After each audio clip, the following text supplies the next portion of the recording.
छिन्दन्ति शस्त्राणि नैनं दहति पावकः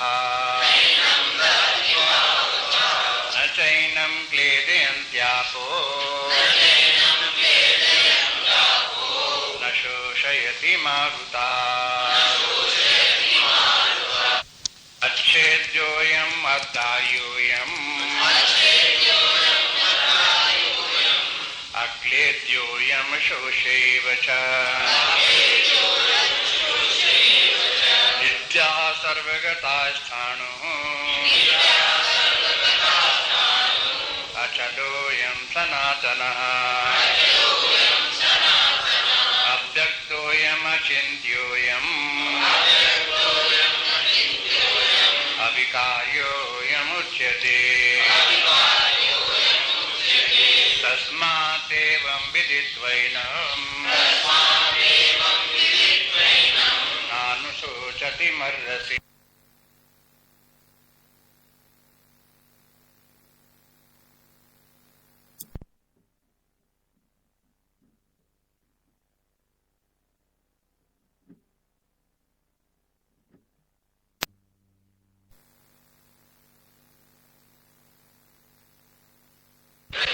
तथापि त्वं महाबाहो नैवं शोचतुमर्हसि अथ चैनं नित्यजातं नित्यं वा मन्यसे मृतम् तथापि त्वं महाबाहो नैवं शोचतुमर्हसि।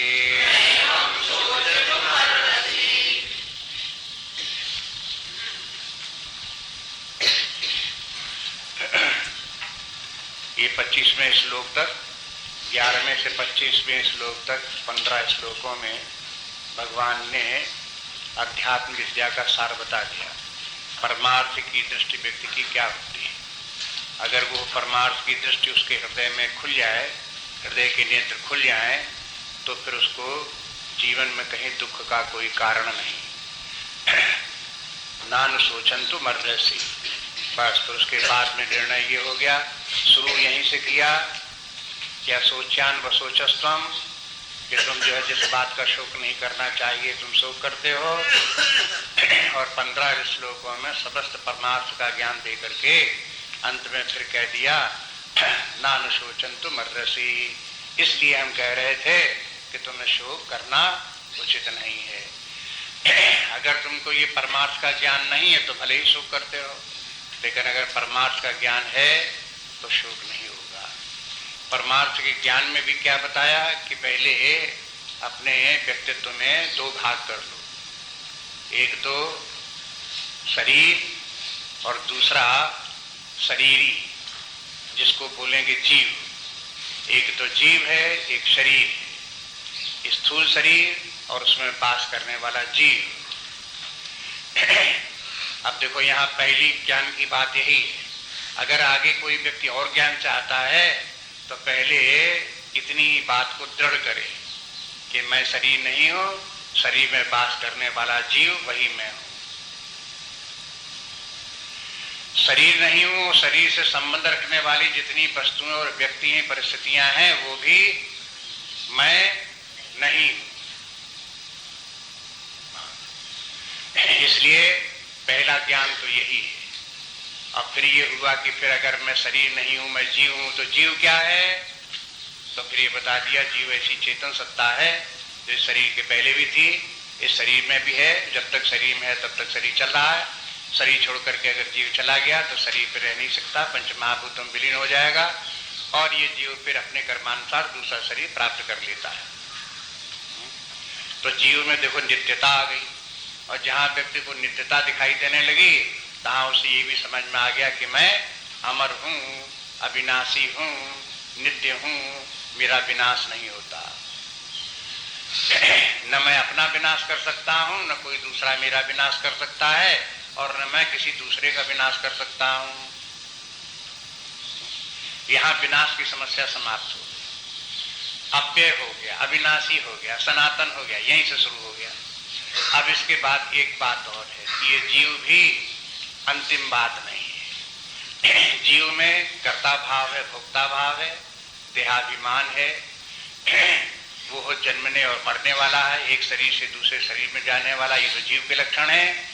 लेकिन जहाँ जीव की अविद्या दूर हुई और फिर उसने अपने तात्विक रूप को जाना, अपने वास्तविक स्वरूप को पहचाना, तो फिर वो ये देखता है कि मैं तो आत्मा हूं।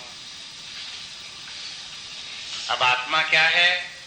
आत्मा ऐसी चेतन सत्ता है जो निर्विकार है, जो न करता है न भोगता है। वो आत्मा है। अगर कोई व्यक्ति अपने आप को आत्मा जानता है तो ये भी जानता है कि मैं कर्ता भोगता नहीं हूं, और जब मैं कर्ता भोगता नहीं हूं तो पुनर्जन्म का मेरे साथ प्रयोजन क्या है? पुनर्जन्म भी नहीं हो सकता। पुनर्जन्म उसी का होता है जो कर्ता और भोगता है।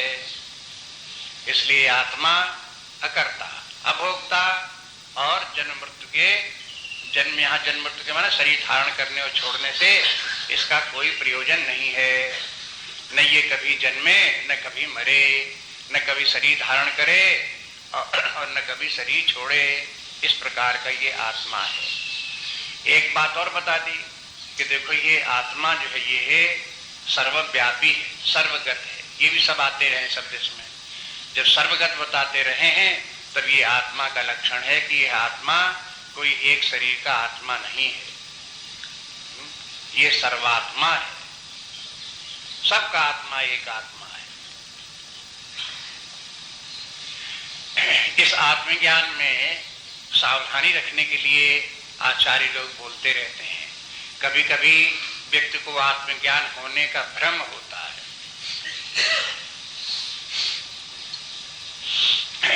जीव भाव तक तो बात ठीक है, व्यक्ति के पल्ले पड़ जाती जल्दी, लेकिन जब जीव भाव से आत्म भाव वाली बात आती है तो वो कहता है कि जो अहंकार का भी साक्षी है, मन बुद्धि की वृत्तियों का भी जो साक्षी है, ये साक्षी ही आत्मा है, यही मैं हूं। बात तो ठीक है, लेकिन इसके बाद ये भी जानना चाहिए कि ये साक्षी केवल एक मन बुद्धि का जो सामने विद्यमान, यहाँ सामने विद्यमान मन बुद्धि है, उन्हीं का ये साक्षी साक्षी है कि संसार में जितनी बुद्धिवृत्तियां हैं उनका सबका ये साक्षी है। अगर ये समझ में आता है कि मेरा साक्षी अलग, दूसरे का साक्षी अलग, तीसरे का साक्षी अलग, सबका साक्षी एक है, ये समझ में नहीं आया तो कहां से समझ में आ गया आत्मा? कहां से दिखाई दे गया आत्मा?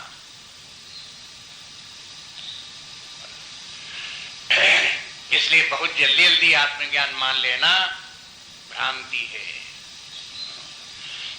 इसी प्रकार से यदि कोई अपने आप को अकर्ता अनुभव नहीं करता, अभोक्ता अनुभव नहीं करता, तो फिर वो आत्मा काहेगा? ये फिर भी कहता कि मैं तो करता हूं। साक्षी होते होते झट से कर्ता भी बन गया, झट से भोक्ता भी बन गया। ये बात बार बार आती रहती, तो आत्मज्ञान कहाँ हुआ? आत्मा में न कर्ता भाव है न भोक्ता भाव है। ये भी अपने आप देख लें कि हम कर्ता भाव भोक्ता भाव में है कि नहीं है। फिर आत्मा के ज्ञान में एक विशेषता और भी है, वो ये है कि यहाँ ज्ञाता ज्ञेय का भेद नहीं है। क्या आपने आत्मा को ज्ञाता करके जाना है? क्या आप जानते हो कि बुद्धि की वृत्तियां ज्ञेय हैं? आपको लगा ये साक्षी इसी को कहते हैं, और ज्ञाता ज्ञेय का अगर इस प्रकार का भेद है तो ये आत्मा नहीं है। शास्त्र बार बार बोलते रहते हैं ज्ञाता ज्ञेय का भेद जब तक है तब तक आप बुद्धि में हो, चाहे स्थूल बुद्धि में हो, चाहे सूक्ष्म बुद्धि में हो, चाहे बहिर्मुखी बुद्धि में हो, चाहे अंतर्मुखी बुद्धि में हो। आप जब तक ज्ञाता ज्ञेय के भेद में हैं तब तक उसी स्तर पर हैं। जब ज्ञाता ज्ञेय का भेद जहां न हो, किंतु जड़ता भी न हो, चेतना भी हो, ज्ञाता ज्ञेय का भेद भी न हो, सेल्फ अवेयरनेस हो, जिसमें कि अपने आप को अपने आप करके जान रहे हो, उस तत्व को कहते हैं आत्मा। और जो उस आत्मभाव में स्थित है, न शोचत मर्रसी अब बताओ भला वो सोच भी कैसे सकता है? मान लो इस आत्मा का हमें ज्ञान न भी हो तो हम एक कल्पना कर लें कि एक ऐसा तत्व है और उसका ये स्वरूप है, उसका बोध इस प्रकार का है और हम ऐसे ही हैं, जहां पर ज्ञाता ज्ञेय का भेद नहीं है, मेरे अतिरिक्त और कहीं कुछ नहीं है, अद्वैत स्थिति है, अनादि अनंत है, शांत स्वरूप है। अब बताओ इसमें जो है ये कहे कि इसमें शोक भी है, शोक के लिए इसमें स्थान कहां से आया? शोक की समस्या यहां कहां से आई? इसके माने यहां शोक संभव ही नहीं है। इसलिए मुख्य बात तो ये है कि समस्त शास्त्र ये कहते हैं कि यदि कोई व्यक्ति इस आत्मज्ञान को प्राप्त कर लेता है तो मुख्य बात तो यही कि समस्त दुखों की आत्यंतिक निवृत्ति हो जाती है। ये बोलते हैं समस्त दुख के माने क्या है? अगर भय है तो वो भी एक दुख है, चिंता है तो वो भी एक दुख है, ईर्ष्या है तो वो भी एक दुख है, कामना है तो एक वो भी दुख है, क्रोध है तो वो भी एक दुख है। ये सब जितने के विकार हैं सब दुखात्मक हैं। इसलिए ये कहते हैं समस्त दुखों की आत्यंतिक निवृत्ति हो गई। आत्यंतिक निवृत्ति के माने फिर ये सब जो है ये है दुख आदि दोबारा फिर उत्पन्न नहीं होते, फिर से व्यक्ति के एक बार चले गए तो हमेशा के लिए मिट गए, जड़ सहित चले गए, दोबारा इनके आने का कोई सवाल ही नहीं। इस प्रकार का जो ये है आत्म तत्व है उसको कहते हैं, इसलिए ये आनंद स्वरूप है। आनंद ही आनंद इसका लक्षण है और यही जीवन का उद्देश्य है। मनुष्य जीवन क्यों प्राप्त हुआ और इतनी सुंदर बुद्धि क्यों मिली, इतने सुंदर अंग प्रत्यंग क्यों मिले? इसलिए मिले कि हम इनका ठीक ठीक उपयोग करें तो इस आत्म तत्व तक पहुंचे और इसकी महिमा को प्राप्त करें और जीवन की उच्चतम स्थिति का जो आनंद है उसको प्राप्त करें। ये मनुष्य शरीर पशुओं की तरह, पक्षियों की तरह दलदल में पड़ा रहना और दुखी होते रहना और चिल्लाते रहना, इसके लिए मनुष्य शरीर नहीं है। ये मनुष्य शरीर का दुरुपयोग है। ये बात जगह जगह बार बार आती रहती है, रामायण में भी बार बार आई है, केनोपनिषद के अंत में भी यही बात और उपनिषदों में ये बोली इस प्रकार से, गीता में भी बार बार यही बोला है कि अगर कोई व्यक्ति इस प्रकार से अपने जीवन का सदुपयोग नहीं करता, समय नष्ट करता है, अपनी शक्तियों का अपव्यय करता है, तो वो व्यक्ति अपना ही विनाश करता है, आत्महत्या के समान है। इतनी बात तो बता दी तो बात पूरी हो गई। लेकिन कहते हैं भगवान की देखो, अब एक बात हम अर्जुन कहते हैं कि हम अर्जुन तुमको हम बताते हैं कि अगर कोई व्यक्ति इस बात को न समझ में आवे, कोई ये व्यक्ति मानने को तैयार न हो कि हम आत्मा स्वरूप हैं, हम शरीर नहीं, हम तो जीव हैं, हम तो आत्मा हैं, किसी की बुद्धि में न चढ़े। सबकी बुद्धि कोई ऐसी थोड़ी होती श्रद्धावान हो सब आत्मज्ञान प्राप्त ही करें। बहुत लोग ऐसे भी होते हैं जो शरीर भाव में इतने जकड़े हुए हैं कि उसको तिल मात्र भी छोड़ने को तैयार नहीं। उनके लिए क्या कहते हो? क्या वो शोक ही करते रहेंगे? कहेंगे उनको भी विचार करना चाहिए। एक विचार करने का रास्ता उनके लिए भी हो सकता है कि वो दुखों से बच सकते हैं। वो कैसे बच सकते हैं? देखो इस श्लोक में कहते हैं कि देखो कि अथ चैनम नित्य जातम, माने एक व्यक्ति ऐसा हो जो कि निरीश्वरवादी हो, अनात्मवादी हो, निरीश्वरवादी हो, देहवादी हो, ऐसा व्यक्ति हो, उसको आप क्या उपदेश दोगे? उसके शोक को आप कैसे दूर करोगे? तो भगवान कहते देखो ऐसे दूर होगा उसका शोक। अथ चैनम नित्य जातम नित्यम वा मनसे मृतम, यदि तुम ये समझते हो कि मैं तो नित्य उत्पन्न होने वाला, नित्य मरने वाला हूं, मैं अविनाशी तत्व नहीं हूं, हाँ विनाशी हूं और क्षण क्षण विनाश हो रहा है। तथापि तुम महाबाहो, अगर ऐसा हो तो भी हे महाबाहो, नैवम सोचत मर्रसी, तब भी तुमको शोक नहीं करना चाहिए।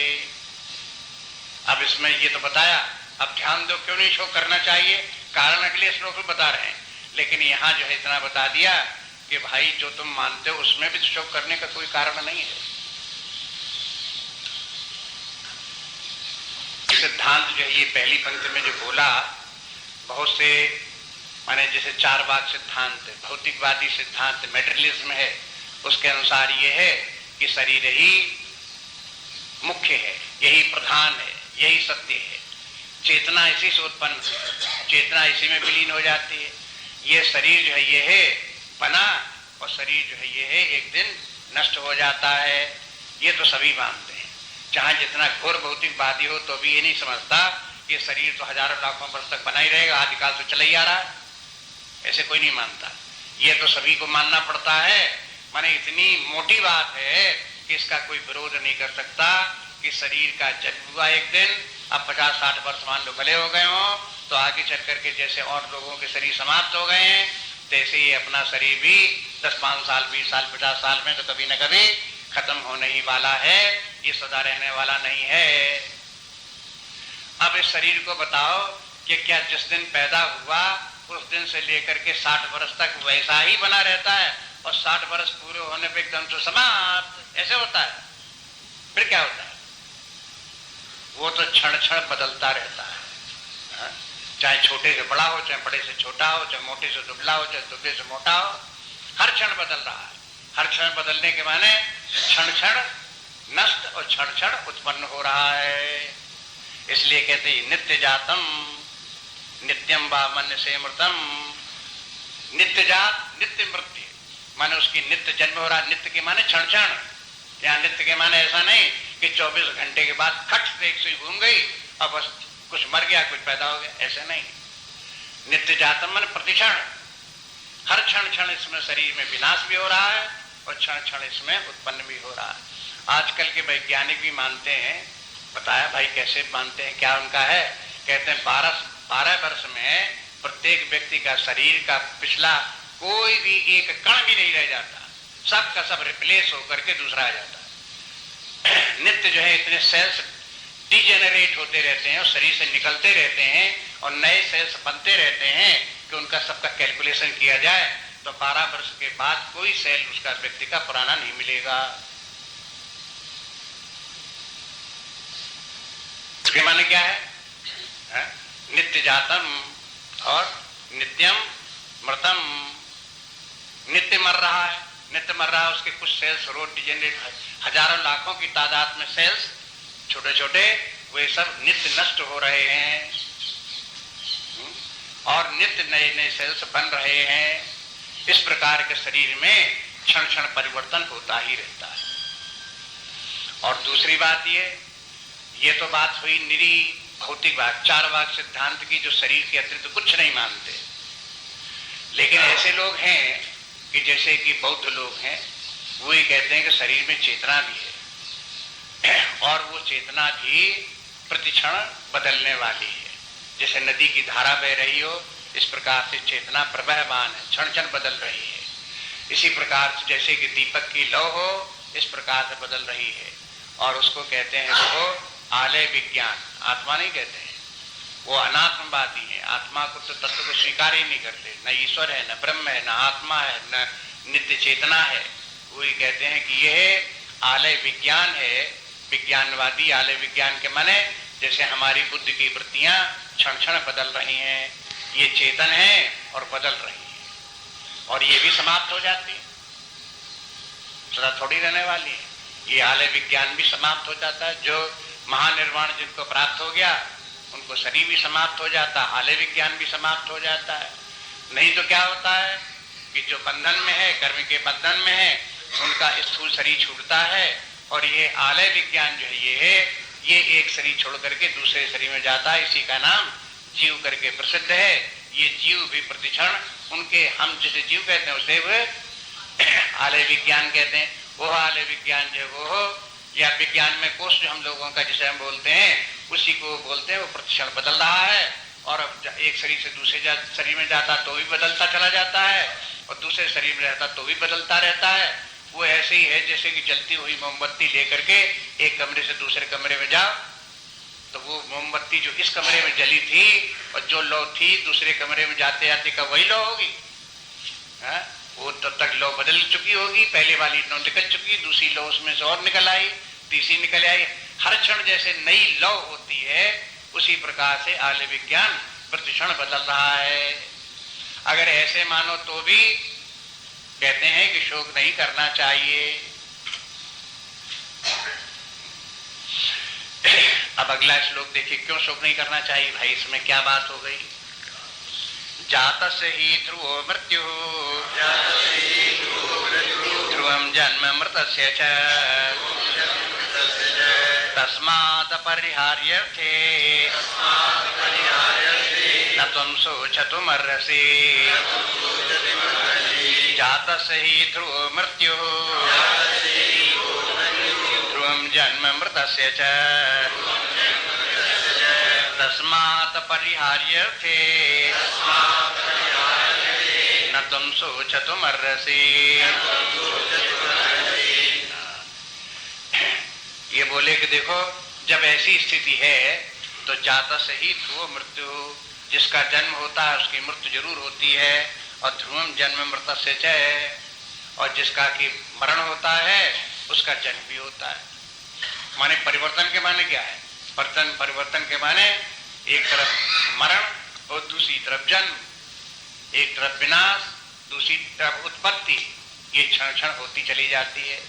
और ये स्वाभाविक मान लो कि यही नियम है कि शरीर हर क्षण बदल रहा है, चेतना हर क्षण बदल रही है, मन बुद्धि हर क्षण बदल रहे हैं। अब बदल रहे हैं तो फिर उनको तुम क्या कर लो, कैसे रोक लो न बदलने, उनको स्थायी कैसे बना लो। एक दिन वो नष्ट भी हो जाएंगे, समाप्ति भी हो जाएंगे, तो तुम क्या कर लो, कैसे उनको बचा सकते हो। कौन सा तुम्हारा नियम है, कौन सा तुम्हारा साधन है कि तुम इसको स्थायी बना करके बैठो। नहीं है तो कहते हैं तस्मात् अपरिहार्य, जो अपरिहार्य बात है उसके लिए न तुम सोचत मर्रसी, उसके लिए शोक नहीं करना चाहिए। अपरिहार्य के माने, परिहार के माने अलग किया जा सके, परिहार किया जा, हटाया जा सके, बचाया जा सके, और अपरिहार जो न किया जा सके इसे माने अवश्यम भावी, निश्चित में होना ही होना है, जिसका किसी के ऊपर बस नहीं चलता उसको क्या करो। तुलसीदास जी उदाहरण देते हैं कि भाई ये तो सब जीवन में बहुत बातें सहनी ही पड़ती हैं। कैसे, जैसे दिन और रात, दिन और रात कैसे सहन करने पड़ते हैं, और क्यों सहन करने पड़ते हैं, क्योंकि वो अपरिहार्य हैं। आप ऐसा नहीं कर सकते सदा दिन ही बना रहे, आपके बस की बात नहीं सदा रात ही बनी रहे, तो फिर क्या करोगे, सहन करो। इसी प्रकार से जड़ चेतन गुण दोष में और विश्व कीन करता, अब क्या करोगे बताओ। जब ये जगत ही ऐसा बनाया कि जिसमें गुण भी है दोष भी है, तो उसमें तुम क्या कर लोगे, कौन सा तुम्हारा बस चलने वाला। कब बताओ कि ये जगत में गुण दोष नहीं थे, और क्या आप भी नहीं, और क्या आगे नहीं होंगे। कोई कहे कि हम इसका सुधार कर देंगे, तो आज तक तो बड़े बड़े आए चले गए, सुधार नहीं हुआ। परमात्मा भगवान भी अवतार लेते हैं। एक बार एक करके लेखक हुए थे साहित्यकार, वो ये उदाहरण देते हैं कि देखो ये संसार तो सुधरने वाला नहीं, ये जैसे कुत्ते की टेढ़ी पूंछ वो कभी सीधी नहीं हुई, तैसे ये संसार भी सुधर नहीं सकता। ये तो भगवान ने भी कितने बार अवतार लिया और सब ठीक कर दिया, निशाचरों को मार दिया, सब सज्जन बना दिए, सबको शिक्षा दे दी, सब साधु हो गए, सब ज्ञानी हो गए, सब प्रसन्न हो गए, सब सुखी हो गए। तो कितने दिन रहे, कई 1000 वर्ष रहे, 10,000 वर्ष रहे।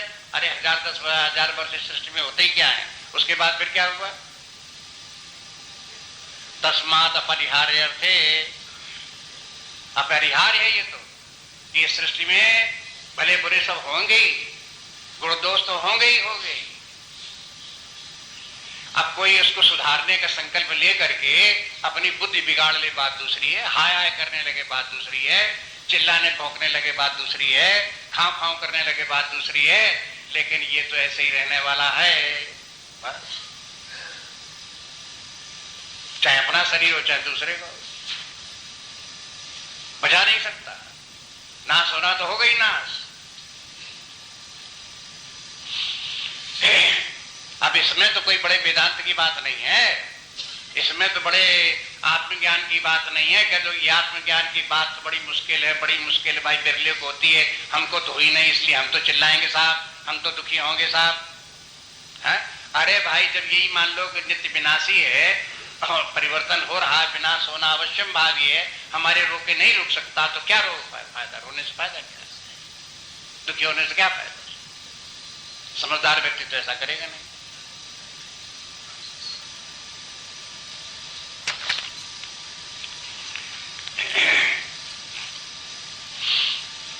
अगला श्लोक देखे, अव्यक्तादीनि भूतानि व्यक्तमध्यानि भारत अव्यक्त निधनान्येव तत्र का परिदेवना। अव्यक्तादीनि भूतानि व्यक्तमध्यानि भारत अव्यक्त निधनान्येव तत्र का परिदेवना।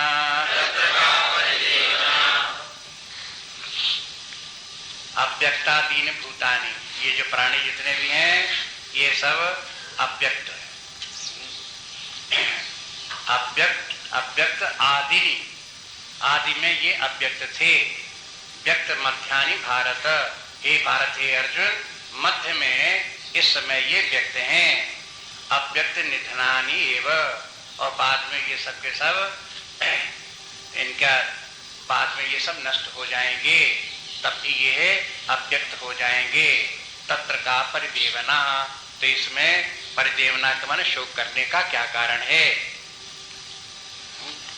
देखो हर प्राणी जो है दो प्रकार से इस श्लोक का अर्थ करते हैं, एक तो शरीर की दृष्टि से और एक जीव की दृष्टि से।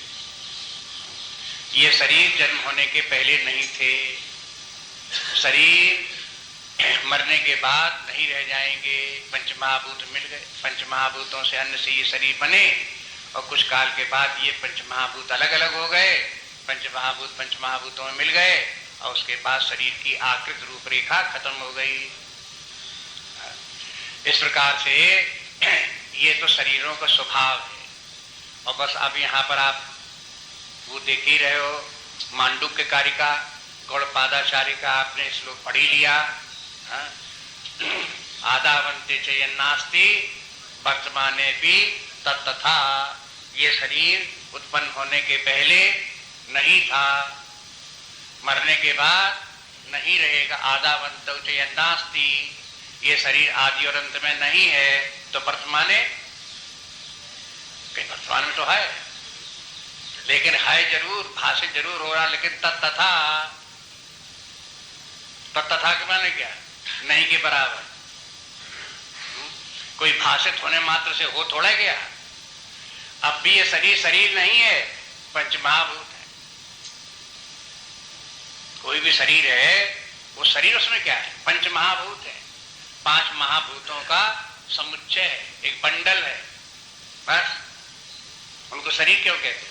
शरीर क्या है? जैसे मिट्टी से घड़ा बना दिया गया, ऐसी पंच महाभूतों से एक आकृति दे दी गई हाड़ मांस की, इसका नाम शरीर रख दिया। इसका नाम, ये शरीर वरीर कुछ नहीं है, देखने के लिए शरीर है, कहने भर के लिए वाचारम्मणम, जैसे घट के लिए वाचारम्मण कह दिया तो शरीर भी घट कहलाते हैं।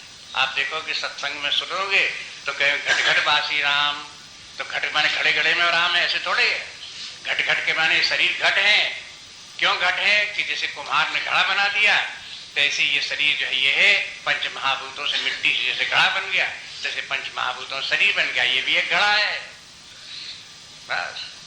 और वो घड़े जो कुम्हार बनाता हो तो बड़े काम के हैं, कोई पानी भरो, चाहे उसमें दूध भरो, चाहे गर्म करो, चाहे मलाई रखो, लेकिन इस शरीर में आप क्या रखते हो? मलमूत्र, काय का भांड है, मल भांड है। बताओ ये घड़ा बहुत अच्छा है, मल भांड घड़े के बराबर भी नहीं है, घड़ा फिर भी अच्छा है। इसलिए इस शरीर को जो है ये इस प्रकार से बोलो, ये शरीर बड़ा सुंदर, बड़ा अच्छा, बड़ा अच्छा।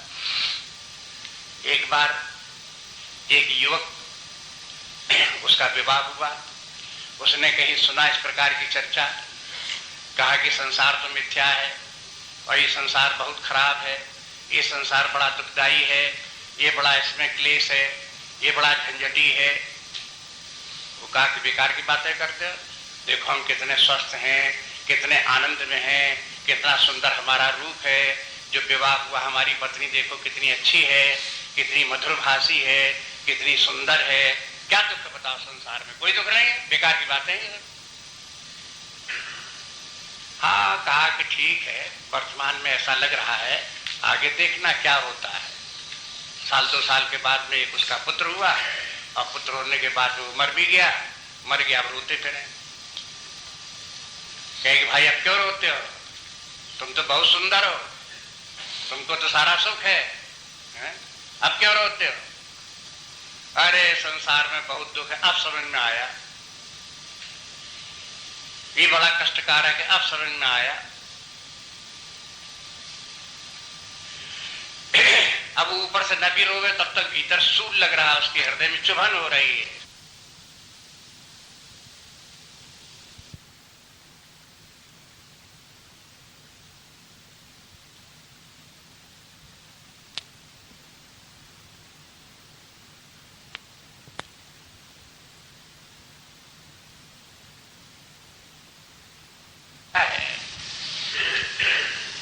तो ये कहते हैं इस प्रकार से जो ये है, ये शरीर जो है आदि में नहीं थे, अंत में नहीं होंगे, इसलिए मध्य में भी जो भाषित होते हैं भ्रांति मात्र है, शरीर अरीर कुछ नहीं है।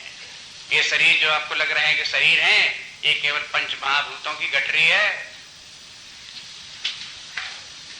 अगर कहो कि शरीर नहीं, हम तो ये मानते हैं कि जीव है, तो जीव क्या है? जीव भी इस शरीर में आने के पहले अव्यक्त था। शरीर में आकर के वो शरीर में जब आया तो शरीर में चेतना आ गई, क्रिया होने लगी, ज्ञान आ गया, क्रिया आ गई, ये सब हो गया शरीर में। और मरने के बाद फिर जीव का क्या हो गया? अव्यक्त में फिर चला गया, फिर नहीं दिखाई देता। अब देखो ये अव्यक्त शब्द पहले भी आ चुका है और ये बताया अव्यक्त के माने जो इंद्रिय ग्राही न हो उसे अव्यक्त।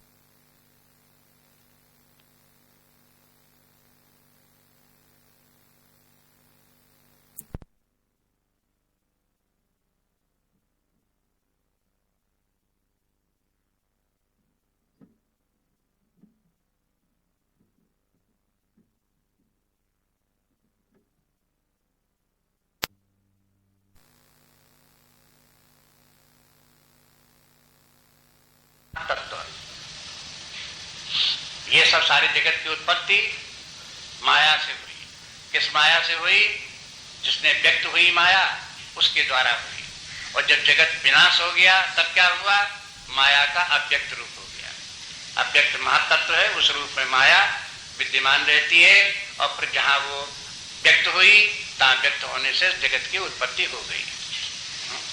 तो अव्यक्त के माने महातत्व या माया, उस अर्थ में ले तो ये कह सकते हैं कि शरीर पहले अव्यक्त था, यह सारी सृष्टि पहले अव्यक्त थी, अब ये व्यक्ति की अवस्था में मध्य में आ गई है, आगे चल करके फिर अव्यक्त हो जाएगी। अव्यक्त में महातत्व से सारी जगत की उत्पत्ति हुई। वर्तमान काल में जगत भाषित होता है और कुछ काल के बाद ये सारा जगत लुप्त हो जाएगा, फिर महातत्व में लीन हो जाएगा।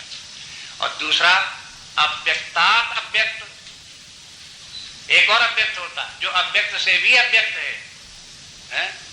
अव्यक्त से अव्यक्त जो है वो आत्मा है, परमात्मा है, उसके लिए इसका प्रयोग किया जाता है। ये सब कुछ जितना भी जगत आया वो अव्यक्त से आया, माने परमात्मा से आया, परमात्मा में ही स्थित है, अंत में परमात्मा में लीन हो जाएगा। इस प्रकार से देखो तो एक परमात्मा ही नित्य है और सत्य है, बाकी और सब कुछ जो है वो उसी अव्यक्त से उत्पन्न होकर के प्रकट होता है, अंत में उसी में चला जाता है। मध्य काल में जो प्रकट हुआ प्रतीत होता है वो भी न के बराबर है, आदि अंत वाला होने के कारण से मिथ्या है और ऐसा ही इसका स्वरूप है। आप चाहे इसको मिथ्या कहो चाहे न कहो, ये तो साफ दिखाई देता है कि नित्य एक सा रहने वाला है नहीं, बस आने जाने वाला है। कभी कभी माया की परिभाषा ये भी दी जाती है। माया किसे कहते हैं? जो आवे चला जाए, आगमा पाइना इसका नाम क्या है? माया। और जो ना आवे न जाए है उसका नाम मायापति है, माया का स्वामी। चित्त आत्मा परमात्मा वो ना आए न जाए, ऐसा है। इसलिए मैंने अव्यक्तादीन भूतानि व्यक्त मध्यानि भारत अव्यक्त निधनान्येव, निधन के बाद फिर वो अव्यक्त हो गए। इस प्रकार तत्र का परिदेवना, इस बात को लेकर के परिदेवना के माने इसमें क्या पीड़ा की बात है, क्यों दुखी होते हो, क्यों क्लेश करते हो। एक बात आप देखोगे, कल्प और कल्पना, जितनी कल्पना है वो सब व्यक्ति की कल्पना है। एक कल्पना के संबंध में किसी ने कविता लिख दी, जो किसी को कल पाएगा वो खुद नहीं कल पाएगा। क्या अर्थ हुआ? जो किसी को कल पाएगा वो खुद नहीं कल पाएगा, मन विश्राम नहीं मिलेगा। बस तो इसके माने ये कल पाना के माने क्या है? शांति होना। जब कल्पेगा कोई तो उसे शांति नहीं होगी। कल्प रहा है और कल्प रहा है मैंने कल्पना कर रहा है। कल्पना और कल्पना में क्या अंतर है? तो इसी कहते जहां व्यक्ति जो इस प्रकार से इस कल्पना में पड़ेगा, ये सारा जगत एक कल्पना है। चाहे संसार को कहो तो जीव की कल्पना है और जगत को कहो तो ईश्वर की कल्पना है। और इस कल्पना के जाल में जो पड़ा और इसी को प्रधान माना, इसी में डूबा ये और भूल गया इसी में, तो बस वो कल्पता ही रहेगा, कल नहीं पाएगा। कल्पता रहेगा और कल नहीं पाएगा।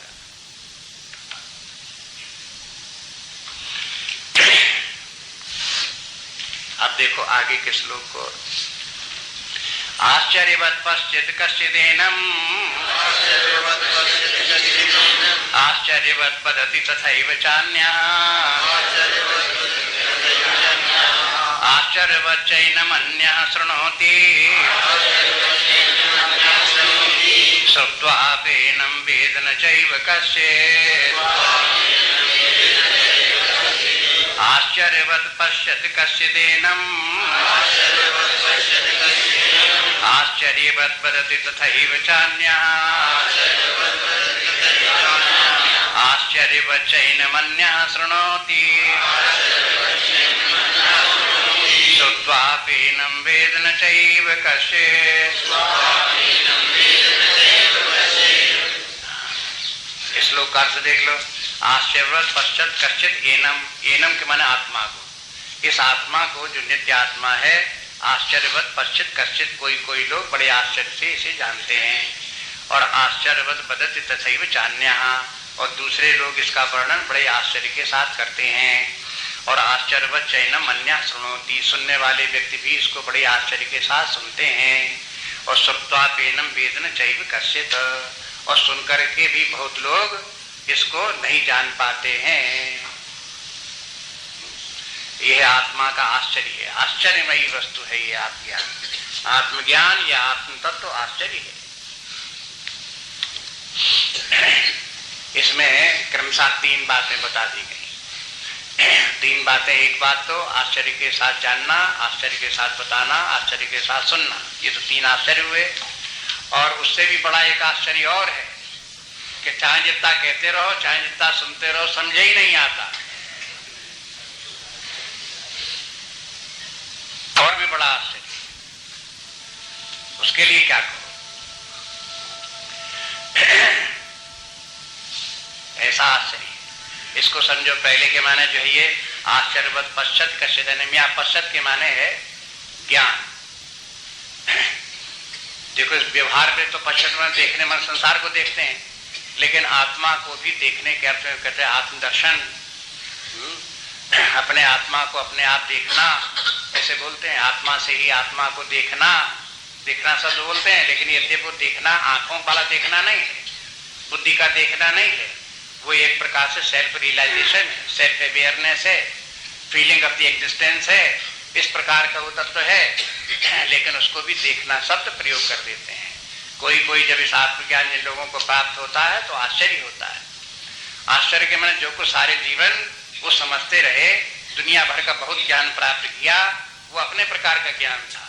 जब उन्होंने आत्मज्ञान की तरफ ध्यान दिया, आत्मा को जब जाना, तब उनको लगा इससे अद्भुत वस्तु कोई नहीं है, ये तो बड़ी ही विचित्र वस्तु है, संसार में ऐसी कहीं कोई वस्तु नहीं है।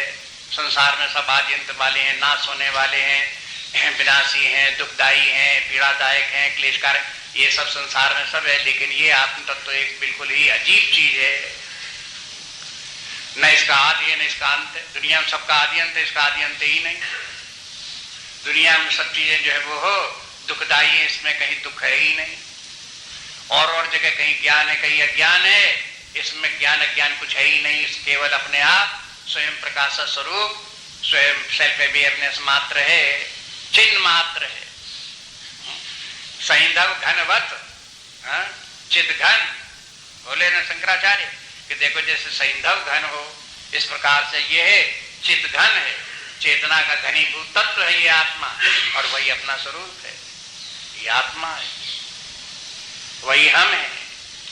अब जो व्यक्ति को शरीर समझे रहा होगा और उसको एक दिन ये पता चले कि हम तो ये आत्मा है और आत्मा का स्वरूप ये है, तो उसे आश्चर्य नहीं होगा। कहाँ हम समझते रहे कि शरीर को खिलाओ पिलाओ, इसको मोटा बनाओ और ये सब बचाए रखो, मरने दो, और कहाँ शरीर के चक्कर में वो बचाए नहीं बच रहा था, और कहाँ हम ये शरीर तो है ही नहीं, हम तो ये आत्मा है,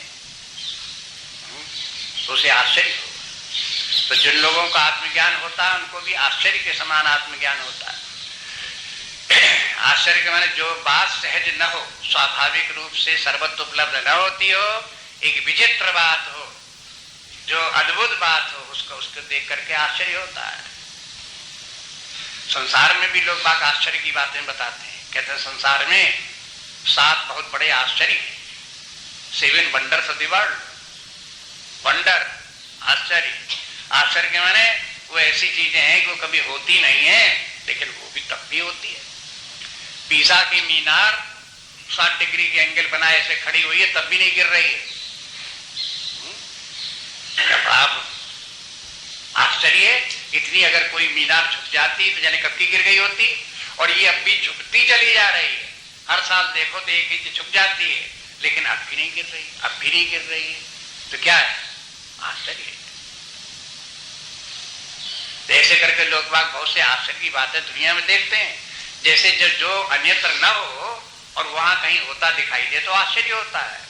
ऐसे करके संसार में आत्म तत्व जैसी कोई वस्तु नहीं है, कहीं किसी ने देखी नहीं, कहीं किसी ने जानी नहीं, कभी किसी के पल्ले नहीं पड़ी, वो आत्म तत्व इस प्रकार की ये वस्तु है।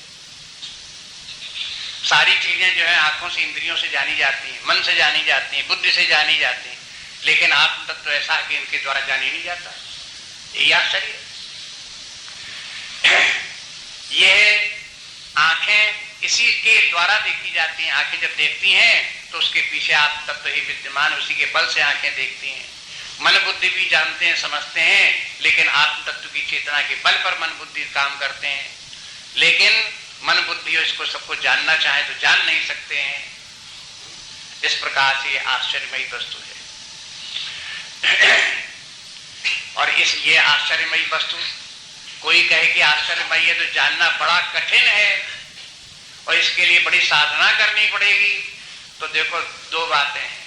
जिन लोगों को आत्मज्ञान में रुचि नहीं है उनके लिए आत्मा अज्ञेय है और उसको प्राप्त करना जानना बहुत दूर की बात है और बड़ी कठिन बात है। लेकिन जिन लोगों ने आत्म तत्व को जानने की इच्छा, प्रबल इच्छा, जिज्ञासा है, उसके प्रति 100% समर्पित हैं, उनके लिए आत्मज्ञान क्षण मात्र की बात है, क्योंकि वो अपना ही स्वरूप है, अपने से भिन्न नहीं है। उसको प्राप्त करने के लिए कहीं जाना नहीं है। अपने आप को जानना प्राप्त करना कोई कठिन बात नहीं होती, उससे ज्यादा आसान बात भी कोई नहीं है। जितना ही आत्मज्ञान को जानना मुश्किल, उतना ही आत्मज्ञान को प्राप्त करना आसान। तो बताओ आश्चर्य है कि नहीं? कि हम समझते थे ये तो बड़ी दूर की बात है और जन्म जन्म हमें अभ्यास करना पड़ेगा और बड़ी मुश्किल में प्राप्त होगा। अरे जब प्राप्त हुआ तब पता लगे वो तो हम ही है और सदा से हम अपने आप को जानते हैं। कोई भी आत्मज्ञानी व्यक्ति ने ये नहीं कहा कि मैं वो आत्मा हूं जो मुझे अमुक अमुक संबंध में फलानी तारीख को प्राप्त हुआ, उसके पहले मैं नहीं था। हर व्यक्ति को ये ज्ञान होता है कि मैं वो आत्मा हूं जो सदा से यही था,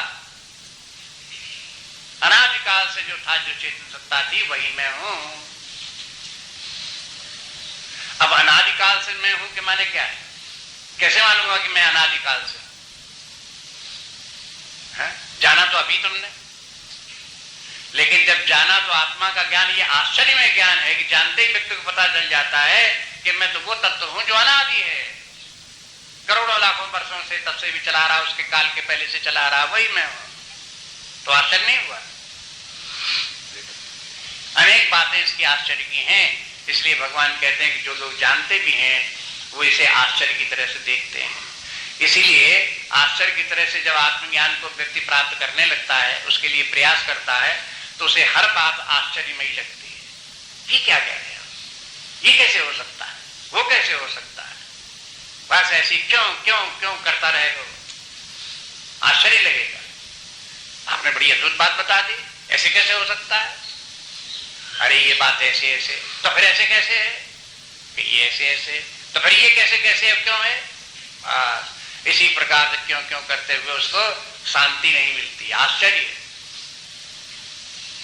इसलिए कहते हैं आश्चर्यवत् पश्चित कश्चिदेनम, और आश्चर्यवत् चान्या। अगर मान लो किसी को इसका ज्ञान भी हो गया और वो किसी दूसरे को बतावे तो ऐसे बतावेगा कि जैसे बड़ी आश्चर्य की बात बता रहा, बड़ी अद्भुत बात बता रहा, और बताने में भी उसको समस्या होगी। देखो, आत्मज्ञान जिन लोगों को प्राप्त है वे दूसरे को आत्मज्ञान बता भी सकते हैं, लेकिन कब बता सकते हैं? जब स्वयं आत्मज्ञान उन्हें हो तब दूसरे को बता सकते हैं, एक बात। और दूसरी बात यह है कि उस आत्मज्ञान को बताने की जो पर्टिकुलर प्रक्रिया है और उसके लिए जो शब्दावली है वो भी जब व्यक्ति को मालूम होती है तब बता पाता है। केवल उसे आत्मज्ञान हो जाने मात्र से वो किसी को बता नहीं सकता। इसलिए ऐसे लोग जिनको आत्मज्ञान हुआ, परमात्मा का ज्ञान हुआ, उसमें स्थित भी हो गए, जब दूसरे को बताते हैं तो कैसे बताते हैं? जैसे गूंगे को गुड़ का स्वाद, गूंगे को व्यक्ति को गुड़ खवा दो कैसा है, तो तमाम नाटक करेगा, उछले कूदेगा, बड़ा बढ़िया मुंह बनावेगा, लेकिन ये नहीं कह सकता कि मीठा है। ऐसे करके वो जिसको आत्मज्ञान है वो तमाम उछले कूदेगा, तमाम एक्टिंग करेगा, तमाम बताने की कोशिश करेगा, बड़ा आनंद, बड़ी बढ़िया ये सब, लेकिन बताओ तो आखिरकार है क्या? बता नहीं सकता। इसके लिए बताने के लिए शास्त्र ज्ञान होना चाहिए, उपनिषदों का ज्ञान होना चाहिए, उसकी टेक्निकल नॉलेज होना चाहिए, बताने की एक प्रक्रिया, मेथड ऑफ टीचिंग। जैसे देखो स्कूलों में एक तो किसी ने पढ़ा, ये पास कर लिया, एमए पास कर लिया, तो कहते अब तो जानता ही सब, पढ़ ही लिया, स्कूल में इसको टीचर बना दो। कहते नहीं, ये टीचर बनने लायक नहीं। क्यों? कि इसको टीचिंग मेथड कहाँ आता है, पहले टीचिंग मेथड भी पढ़ गया। जब उसको टीचिंग मेथड पढ़ा, बीटीसीटी कुछ किया, तब उसके बाद में कहा कि हाँ ठीक, अब तुम्हें ज्ञान भी है और पढ़ाने का कला भी मालूम है, अब तुम पढ़ा सकते हो, तब उसका अधिकारी हुआ। ऐसी अध्यात्म विद्या में भी दोनों बातें हैं, आत्मज्ञान हो तो वही हो, टीचिंग मेथड भी मालूम होना चाहिए। इसलिए जब दोनों जिसको नहीं मालूम होते तो उसको आश्चर्य करके बताता है। कभी कभी इस प्रकार का शास्त्र केवल पढ़ लिया बताने की कोशिश करने लगे तो नहीं बता सकते। यदि किसी व्यक्ति को आत्मज्ञान रियलाइजेशन हो भी गया लेकिन शास्त्र नहीं देखे बताने की कोशिश करे तो नहीं बता सकता। इसलिए फिर दो शब्द बोले जाते हैं कि श्रोत्री और ब्रह्मनिष्ठ के ये आत्म तत्व को बताने वाला श्रोत्री भी हो और ब्रह्मनिष्ठ भी हो। ब्रह्मनिष्ठ माने आत्मज्ञानी भी हो और श्रोत्री माने शास्त्रों का ज्ञान भी उसे हो, शास्त्र प्रक्रिया मालूम हो। ये बात शास्त्रों में कैसे बताएगी, तभी वो इसे बता सकता है। नहीं लोग कहेंगे भाई यही बताने वाले हैं, दुनिया में तमाम बताने वाले हैं, इन्हीं से क्या बात है, कोई बता देगा, पढ़ लो बता दो, ऐसा नहीं होता। पढ़ लो बता देने से नहीं बताएगा, न समझ में आएगा, न बता पाएगा, न समाज समझा पाएगा। इसलिए ये बताना भी, इस शिक्षा का ज्ञान का देना भी एक आश्चर्यमयी तरीका है। और ये ऐसा भी नहीं कि जैसे कि भौतिक विद्याओं के लिए BTCT होती है, ऐसे पढ़ा दिया गया और सिखा दो। अरे ये आत्मज्ञान बताने की जो कला है ये भी अपने ढंग की अद्भुत है। और बहुत बातें इसमें ये भी है कि जब तक कि बताने वाले को बताने की रुचि न हो और सुनने वाले को सुनने की रुचि न हो और दूसरों में मेंटली तालमेल न हो, उनके जैसे स्वामी जी उसको ट्यूनिंग कहते हैं, मेंटल स्टेज पर ट्यूनिंग न हो, जैसे रेडियो स्टेशन और रेडियो की जैसे ट्यूनिंग न हो, तो भी ये ज्ञान एक व्यक्ति से दूसरे व्यक्ति को प्रसरण इसका नहीं हो सकता, प्राप्त नहीं कर सकता। ट्यूनिंग आवश्यकता है। और ट्यूनिंग के लिए क्या जरूरी है कि बस देखो जो शिष्य जो है, जो सुनने वाला है, शिक्षा प्राप्त करने वाला, ज्ञान प्राप्त करने वाला है, वो समर्पित हो उसी के लिए 100% समर्पित। जहां ये समझे अरे इनको क्या, हमको हम जगह कहीं भी ज्ञान प्राप्त कर लेंगे, इन्हीं के पीछे क्या है, इन्हीं के पीछे गाड़ी लड़ा चलती है, जाने कितने ज्ञानी हम कहीं भी प्राप्त कर लेंगे। ऐसे करके जहां किसी के व्यक्ति में भावना होगी, बस उसको नहीं प्राप्त हो सकता। समर्पण चाहिए उसके लिए। समर्पण के माने उसमें विदाउट एनी रिजर्वेशन, उसमें ऐसे नहीं कि हम इतनी चलो समर्पण तो है 50% समर्पण से काम चल जाएगा, बाकी तो हम अपने आप भी तो सोचेंगे, हम अपने आप सोचेंगे सब पूरा समर्पण कैसे कर दूं। अगर इस प्रकार का भाव रहा तो भी ये ज्ञान नहीं होगा। और कभी कभी तो ऐसा भी होता है कि जो भगवान आगे कहते हैं आश्चर्यवच्चैनम अन्य शृणोति, जो सुनने वाला इस ज्ञान का ग्रहण करने वाला है उसको भी इसको सुनकर के बड़ा आश्चर्य लगता है। आश्चर्य लगता है कि इतने दिनों से हम सुन रहे हैं लेकिन फिर भी समझ में नहीं आ रहा है, फिर भी उपलब्ध नहीं हो रहा है, क्या मामला है, क्या कठिनाई इसमें है। कभी कभी सुनने वाला ये समझता है कि बताने वाला ठीक से बताया नहीं, कोई और ढूंढो, कोई शायद बता दे तो समझ में आ जाए। लेकिन ये नहीं समझ में आएगा स्वयं उसमें क्या कमी है, अपने आप कितना उसने समर्पण किया, इस ज्ञान के लिए कितनी जिज्ञासा है, कितने सैक्रिफाइस की जरूरत है, कितने वैराग्य की जरूरत है। समर्पण के पीछे वैराग्य भी है। जहां तक उसके भौतिक जीवन का जो उसका आसक्तियां, अटैचमेंट है, वो उसके लिए बहुत बड़ी बात है। परिवार से आसक्ति, पुत्रों से आसक्ति, धन से आसक्ति, ये जो मन के भीतर आसक्ति बैठी हुई है, ऊपर क्या है वो तो अपने मन में बनी रहने तो उससे क्या लेना देना। अरे मन ही से के द्वारा तो अपने इंटरनल इंस्ट्रूमेंट है, उसी का तो समर्पण है, कोई शरीर का समर्पण थोड़ा है। जो इंटरनल समर्पण है अपने मानसिक बौद्धिक रूप से, और वो मानसिक बौद्धिक जो समर्पण हो नहीं पाता क्योंकि वो समर्पित है धन के लिए, क्योंकि वो समर्पित है परिवार के लिए, समर्पित है पुत्रों के लिए, समर्पित है पद के लिए, समर्पित है सम्मान के लिए। जब तक कि वहां से वो समर्पण नहीं समाप्त होता, वैराग्य नहीं आता, तब तक समर्पण नहीं होता। जब तक समर्पण नहीं होता तो उसे ज्ञान समझ में नहीं आता।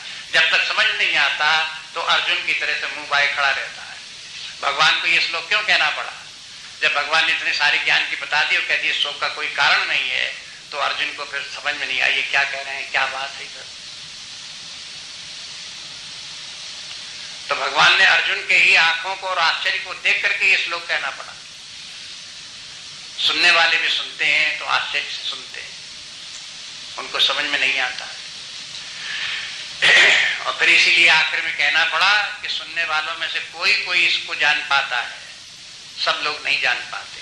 मान लो 100 लोग जानने की कोशिश कर रहे होंगे तो 100 में से कोई एक, बल्कि आगे चल करके कहेंगे 1000 में कोई एक, और हजारों के 1000 में से पहले बोले देखो मनुष्या नाम शास्त्रेषु कश्चित् यदित सिद्धये और सिद्धा नाम अपि शास्त्रेषु कश्चित् माम वेत्ति तत्वतः। अब उसमें से पहले तो 1000 तो हुए जिनमें से कोई सिद्ध होता है, माने जो कि अपने मन बुद्धि को शांत निर्मल सद्गुणी बना पाता है, 1000 में कोई एक। और फिर ऐसे जिनका कि चित्त शुद्ध है, सद्गुणी व्यक्ति हैं, उनमें से भी 1000 में से कोई एक तत्वतः परमात्मा को, आत्मा को जान पाता है। इसलिए सुन करके भी, जान करके भी अनधिकारी व्यक्तियों को ये फिर भी प्राप्त नहीं होता। इसलिए कहते हैं सुप्त्वापि एनम वेद न, सुन करके भी इसको जान नहीं पाते। ऐसा कश्चित कोई कोई लोग ऐसे होते हैं नहीं जान पाते, इसको नहीं जान पाते कि मैंने ऐसे नहीं सदा के लिए वो कभी जान ही नहीं पाएंगे, भविष्य की बात नहीं कहते, लेकिन ये कहते हैं कि अभी अधिकारी नहीं है उस प्रकार की योग्यता उनको नहीं आई है तो बता भी तो उसको जान नहीं पाएंगे। इसलिए आत्मज्ञान के लिए अधिकारी अनधिकारी का भेद किया गया। शंकराचार्य जी बोले साधन चतुर्थ से संपन्न है वही अधिकारी है, बाकी लोग अधिकारी नहीं है। और फिर ये चर्चा चली लोगों के हिसाब से कि जो अधिकारी हो उन्हीं को ये आत्मज्ञान बताना चाहिए, अनधिकारी को आत्मज्ञान बताओगे तो उसको भी हानि हो सकती है, बताने वाला को जो भी व्यर्थ परिश्रम करना पड़ेगा। इसलिए अधिकारी अनधिकारी के भेद की परंपरा चली। लेकिन स्वामी जी ने क्या कहा कि देखो हमें इस बात से मतलब नहीं कि कोई अधिकारी है कोई अनधिकारी है। जो अनधिकारी है वो स्वयं ही भाग जाएगा और जो अधिकारी होगा वो टिका रहेगा। जहां उसको इस आत्मज्ञान की चर्चा सब बातें हुई तो अनधिकारी होगा तो एक स्वाभाविक उसके भीतर एक घबराहट पैदा होगी, एक भीतर अशांति पैदा होगी, व्याकुलता पैदा होगी और इधर उधर देखेगा और रास्ता देखेगा कि कब भागे। कौन भाग गया? अनधिकारी। यह समस्या। इसलिए कहते हैं कि जो ये हमको क्या जरूरत है, हम अधिकारी अनधिकारी को ढूंढते फिरें। उनका अपने आप स्कैनिंग होती रहेगी, छटाई होती रहेगी उनकी, छट करके वो जो है वो जो अधिकारी हैं वही रह जाएंगे, बाकी और सब जो है वो भाग जाएंगे अपने आप ही। एक के बाद एक। अब जहां अध्यात्म विद्या की चर्चा हुई, धर्माधर्म से शुरू हुई, वहां से उसके बाद फिर निष्काम कर्म योग की बात आई, उपासना की बात आई। अब एक व्यक्ति कहीं किसी स्तर तक तो आगे बढ़ेगा और उसके बाद कहे भाई अब हमसे ये नहीं होता तो जा। जो डटे उनसे कहेंगे अब इसके बाद ये साधना करो, इसके बाद ये साधना करो। आखिर कहीं ना कहीं कह देते कि भाई अब ये हमसे नहीं होता तो क्या करो, जाओ तुम्हारी छुट्टी। अब लगे रहोगे, करोगे तो पाओगे और नहीं करोगे, नहीं साधना करोगे तो जैसे कि तैसे बने रहोगे। कोई ये बता दे कि साधना हम करते हैं तो तुमको कोई लाभ है तो कुछ नहीं। जैसे कि एक बहुत पुरानी कहावत पढ़ने लिखने बच्चों के लिए कही जाती है, तो पढ़ोगे तो आपको, माई को ना बाप। सीखोगे तो अपने आप सीखोगे, आत्मज्ञान प्राप्त करोगे तो आपका अपना कल्याण होगा। किसी दूसरे को इसके लिए उपकार करने के लिए आत्मज्ञान नहीं प्राप्त किया जाता कि हम आत्मज्ञान प्राप्त कर लेंगे तो आपके ऊपर बड़ा एहसान होगा। जिसको इस प्रकार समझ में आवे कि हम अपने आप आत्मज्ञान होगा तो हमें विश्राम मिलेगा, हमें शांति मिलेगी, हमें आनंद प्राप्त होगा, हम इन सबसे छूट जाएंगे, वो तो इसको सीखेगा और सीखना चाहिए उसको। और जिसमें इस प्रकार का भाव नहीं है वो फिर इसको नहीं सीख पाता। इसलिए बहुत बार अनेक कारण ऐसे हैं जिनके कारण आत्मज्ञान प्राप्त करने की इच्छा भी रखने वाले व्यक्ति जो है, प्रयास करने वाले व्यक्ति भी उसमें सफल नहीं हो पाते।